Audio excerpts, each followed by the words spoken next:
नमस्कार बच्चों, जय श्री कृष्णा। तो आज हम पढ़ रहे हैं हमारा पहला अध्याय फसल उत्पादन और प्रबंधन। तो आइए चलते हैं टेक्स्ट बुक क्या कहती है। देखो बच्चों, गर्मी की छुट्टियों के अंदर पहेली और बूझो दोनों ही अपने चाचा के घर जाते हैं। इनके चाचा एक किसान हैं तथा एक दिन जब चाचा उनको खेत में लेकर जाते हैं तो खेत के अंदर उन्होंने वो बहुत सारे औजार दिखते हैं, जैसे खुरपी है, दराती है, बेलचा है, हल है, फावड़ा है, गेती है ना। तो हार्वेस्टर है, कंबाइन है, बहुत सारे औजार देखते हैं और ये सभी औजार देख करके और पहेली और बूझो के मन में कई प्रकार के प्रश्न जागते हैं। तो आइए चलते हैं पहेली और बूझो क्या कह रहे हैं। हाँ तो बच्चों, यहाँ पर बूझो ये जानना चाहता है कि हम ये जो खेत में इतने सारे औजार देख रहे हैं, इन सभी औजारों का उपयोग कहाँ किया जाता होगा, कैसे किया जाता होगा और क्यों किया जाता होगा, किन किन कार्यों के लिए इनका उपयोग किया जाता होगा। इन सभी चीज़ों का अध्ययन हम जो है इस लेसन के अंदर करेंगे बच्चों। हाँ तो बच्चों, यदि हम देखें तो खेत के अंदर हल का उपयोग जो है मिट्टी को उलटने पुलटने के लिए किया जाता है, मिट्टी को पोला बनाने के लिए किया जाता है। खुरपी का उपयोग खरपतवार को निकालने के लिए किया जाता है। दराती का उपयोग जो है फसल को काटने के लिए किया जाता है। फावड़े का उपयोग जो है मिट्टी को खोदने के लिए किया जाता है। गेती का उपयोग भी मिट्टी को खोदने के लिए किया जाता है, गड्ढे बनाने के लिए किया जाता है।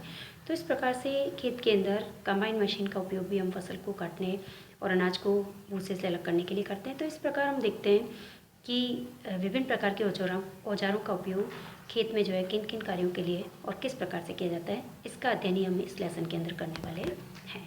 तो चलते हैं बच्चों आगे। देखो बच्चों, सभी सजीवों को भोजन की आवश्यकता होती है। हम सभी को ऊर्जा किससे मिलती है? भोजन से मिलती है। हम सभी अपने दैनिक कार्यों को किस प्रकार से कर पाते हैं, क्यों कर पाते हैं? ऊर्जा के कारण ही कर पाते हैं।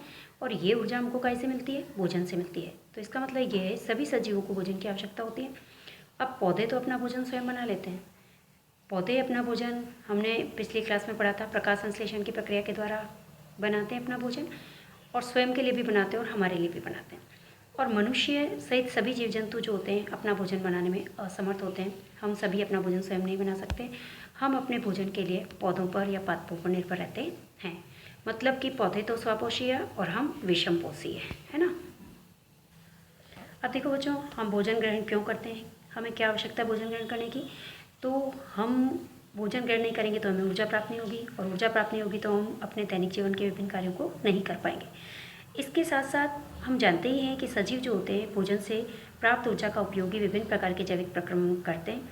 जो भोजन से हमको ऊर्जा प्राप्त होती है, इसी प्रक्रम इन्हीं से हमारे शरीर के अंदर पाचन है, श्वसन है, उत्सर्जन है, विभिन्न प्रकार की प्रक्रियाएं जो है हमारे शरीर के अंदर संपन्न होती हैं और जिससे हमको ऊर्जा प्राप्त होती है और हम इस ऊर्जा का उपयोग विभिन्न कार्यों को करने में करते हैं। तो कहने का मतलब ये है कि हम भोजन ग्रहण क्यों करते हैं? हम भोजन ग्रहण करते हैं ऊर्जा प्राप्त करने के लिए, और इसी ऊर्जा का उपयोग हम दैनिक जीवन के विभिन्न कार्यों को करने के लिए करते हैं। इसीलिए हमें भोजन ग्रहण करने की आवश्यकता होती है।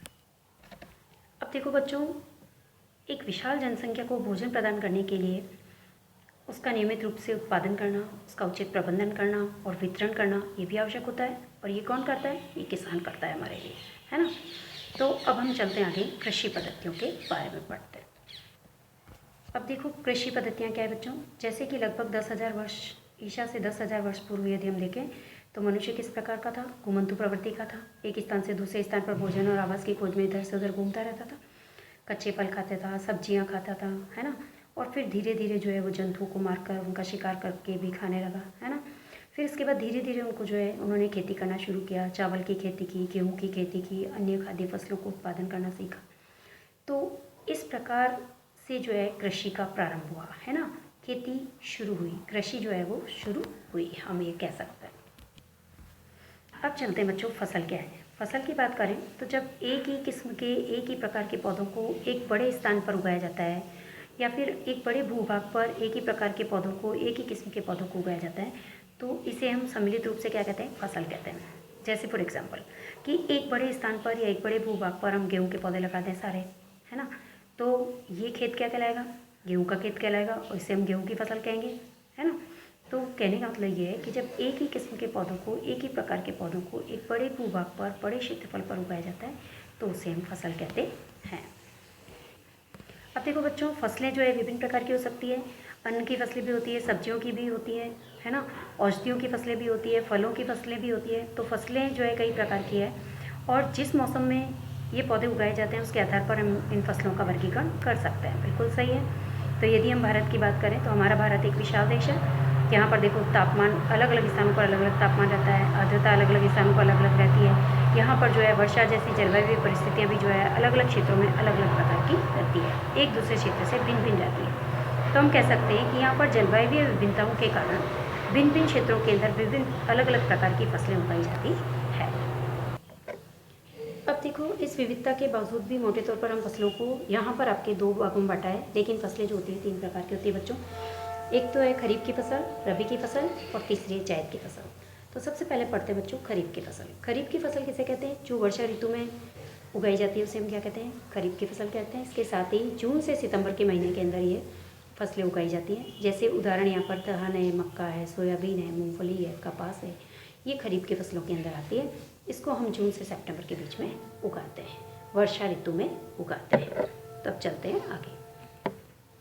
अब चलते हैं बच्चों रबी की फसल। रबी की फसल की यदि हम बात करें तो रबी की फसल शीत ऋतु में उगाई जाती है, यानी इसको हम अक्टूबर से लेकर मार्च तक उगा सकते हैं, है ना।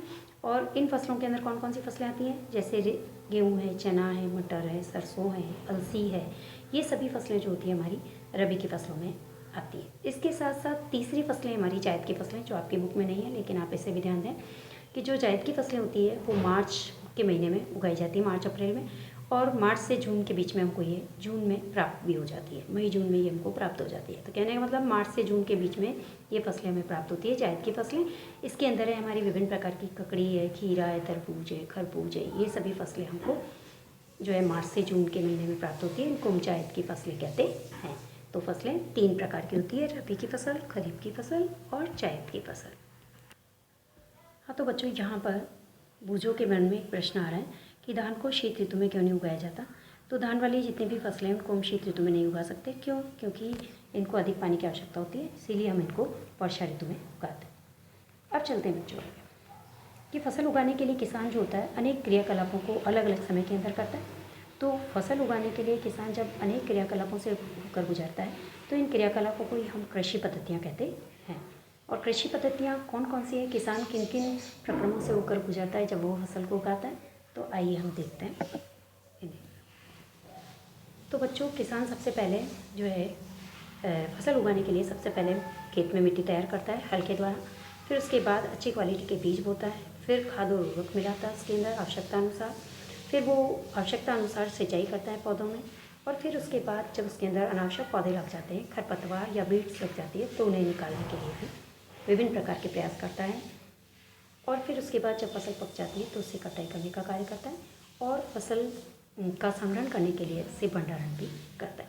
तो कहने का मतलब ये है कि किसान जब खेत में फसल उगाता है तो फसल उगाने से लेकर के और भंडारण तक विभिन्न प्रक्रमों से होकर गुजर रहा है। चलते हैं इन सभी प्रक्रमों को डिटेल में पढ़ते हैं।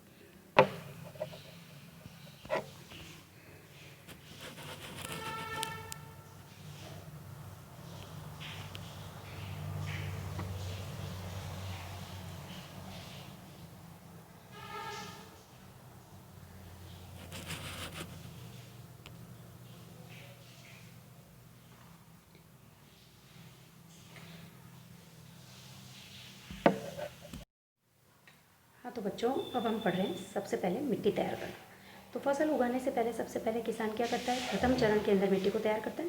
और मिट्टी को तैयार करने के लिए वो हल का उपयोग करता है। मिट्टी को जो है हल की सहायता से उलट पुलट करके पोला बनाता है। और यही कृषि का सबसे महत्वपूर्ण कार्य होता है। अब ये क्यों करता है? ये इसलिए करता है ताकि जड़ें जो है भूमि में गहराई से अंदर तक जा सकें। इसके साथ साथ जो जड़ें हैं वो भूमि के अंदर सरलता से श्वसन कर सकें। और इसके साथ साथ मिट्टी के अंदर रहने वाले जो सूक्ष्म जीव है, जैसे केंचुए हैं, राइजोबियम है, ये सूक्ष्म जीव जो है वो आसानी से वृद्धि कर सके और मिट्टी को आसानी से पोला बना सके। ये सूक्ष्म जीव ही किसानों के मित्र कहलाते हैं और यही मिट्टी को उलट पुलट करके भूमि के अंदर पोला बनाते हैं और मिट्टी को हुमस में परिवर्तित करते हैं। और ये मिट्टी जो होती है वो पौधों की वृद्धि और विकास के लिए आवश्यक होती है। तो इसीलिए मिट्टी को उलटना पुलटना और पोला करना आवश्यक होता है। अब बच्चों, हम पिछली कक्षा में ये भी पढ़ चुके हैं कि मिट्टी के अंदर कुछ खनिज पाए जाते हैं, जल पाया जाता है, वायु पाई जाती है और कुछ सजीव भी होते हैं और कुछ मृत पौधे भी होते हैं और मृत जंतुओं के अवशेष भी पाए जाते हैं मिट्टी के अंदर। अब यही इन सूक्ष्म जीवों के द्वारा, केंचुओं के द्वारा, राइजोबियम के द्वारा अपघटित किए जाते हैं और इस प्रक्रम के अंदर ही जो है मृत जीवों में पाए जाने वाले पोषक तत्व जो होते हैं वो मिट्टी के अंदर निर्मुक्त होते हैं और यही पौधों के द्वारा अवशोषित कर लिए जाते हैं। ये पोषक तत्व है ना, केंचुए और सूक्ष्म जीव जो होते हैं इनका अपघटन करते हैं और अपघटन करके और फिर पौधे की जो जड़ें होती हैं इनका अवशोषण कर लेती हैं, जिससे कि पौधों की वृद्धि और विकास के लिए पोषक तत्व आवश्यक होते हैं।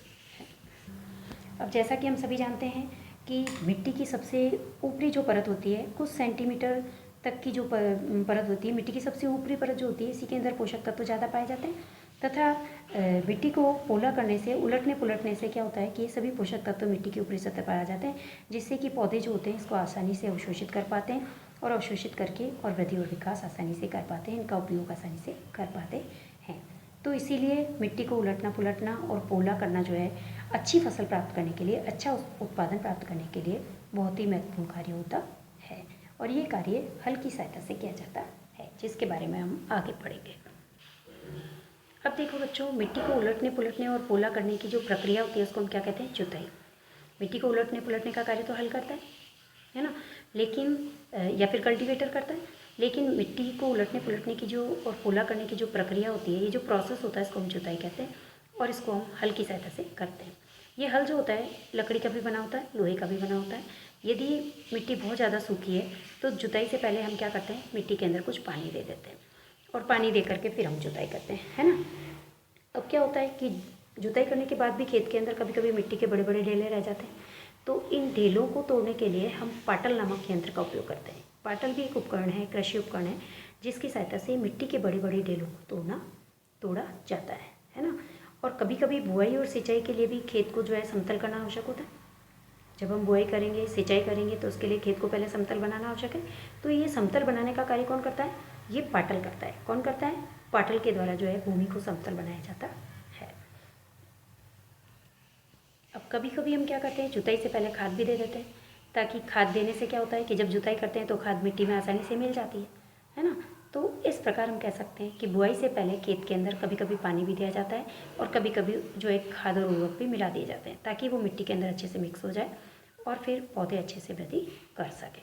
तो बच्चों, आज हम यहीं तक पढ़ेंगे। नेक्स्ट टॉपिक हम नेक्स्ट क्लास में पढ़ेंगे। धन्यवाद बच्चों। जय श्री कृष्ण।